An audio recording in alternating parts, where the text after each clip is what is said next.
do you ever catch yourself asking, oh man, maybe I'm in too deep of being this worried genius and I've lost a bit of my happy simpleton? Yeah, well, I certainly experienced that when my health broke down.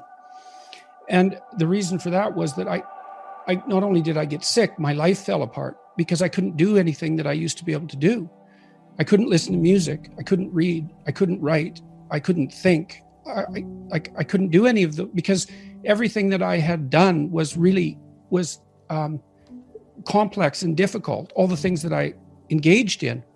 And what I did realize was that left me vulnerable on a certain front, because if I wasn't in peak health, let's say, I wouldn't be able to do those things.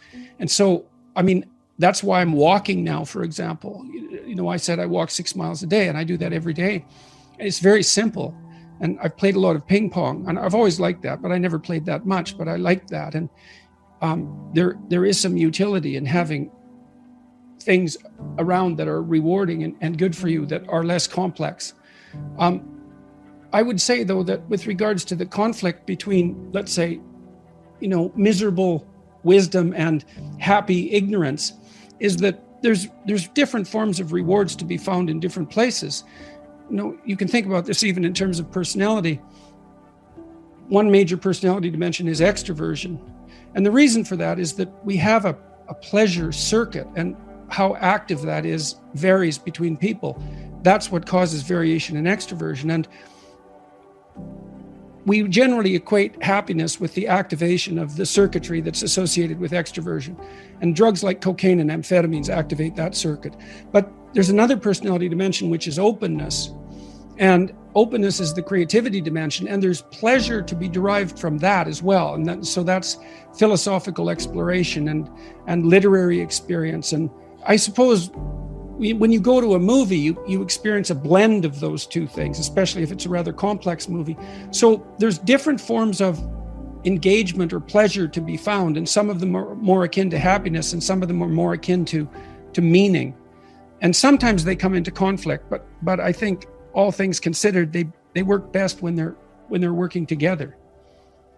And I do strive diligently to. And I think that this has really been brought home to me. You know, look, I couldn't sit down. I literally couldn't sit down for almost a year. And so I lost the ability to sit down. I had fantasies for hours of being able to sit by a fireplace and just not move, because I had this condition called akathisia, which is, I learned how valuable it is to be able to sit down. And now when I sit down and nothing is happening, I'm taking stock of that and noticing what an unbelievable gift that is. And it is really useful to maintain your ability to see what you have that you've taken for granted, because you can lose everything. You can lose things you don't even know you have. I had no idea that you could ever lose the ability just to sit down, but you can. I wouldn't recommend it. So I'm more appreciative, I would say, of simpler things than I was. I'm more appreciative of other people than I was. I'm probably more grateful, all things considered, than I was. And hopefully that will continue developing. I have no contempt for happiness. You know, I tell people, don't pursue happiness, pursue meaning. And I think that's true. But if happiness comes along, it should be welcomed.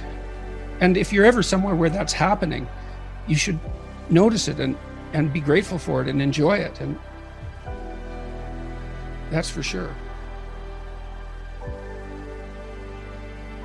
Do you think sometimes the world sets an expectation of who you are, and constant compliments? Oh my gosh, Jordan, let me tell you, you changed my life. Oh my gosh, Jordan, you don't even know what your book did to me. Oh my gosh. Oh, you have no idea.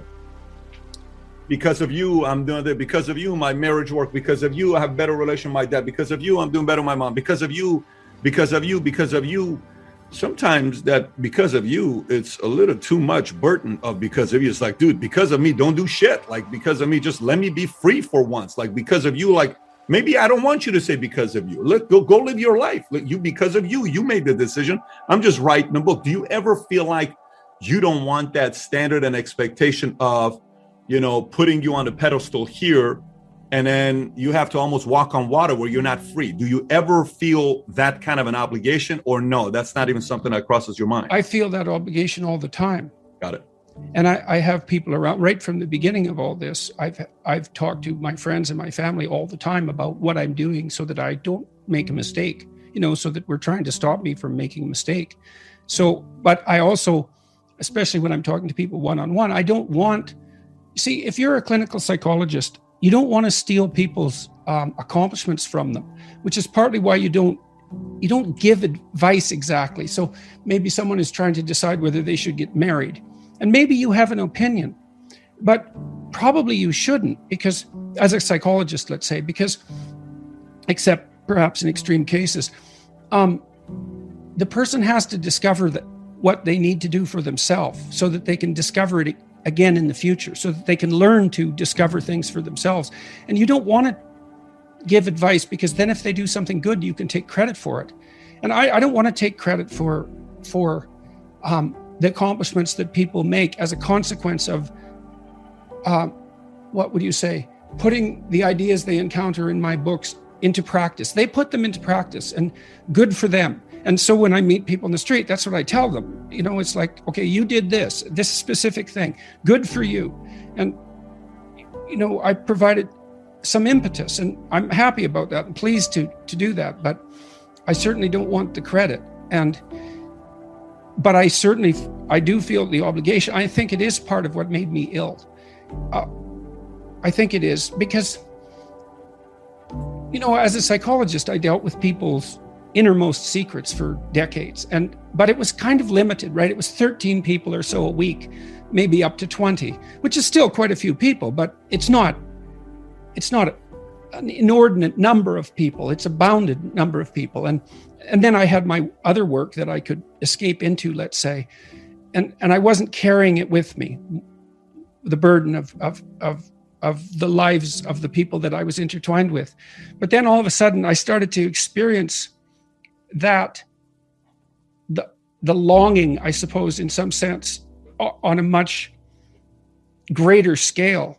And that's been difficult to digest. The misery and that's so common in people's lives, but even worse than that, the degree to which it requires almost nothing to rectify it in an important way.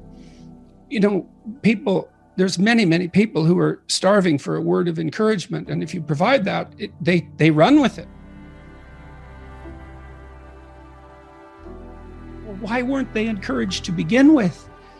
And that's a deep hole to fall down. And, because you can never stop answering that question once you start asking it. And, it has something to do with the fundamental difficulty that everyone who's human has in valuing their own existence because of its imperfections and finitude. And it's a very complex question. And then to see that played out thousands of times, these brief encounters I have with people, they're very intense. People tell me things in those encounters that they don't tell anyone else, or they tell very few people, or maybe they've never told anyone in their life. And I can see too, this young man stopped me on the street the other day, and he was looking a bit beat up.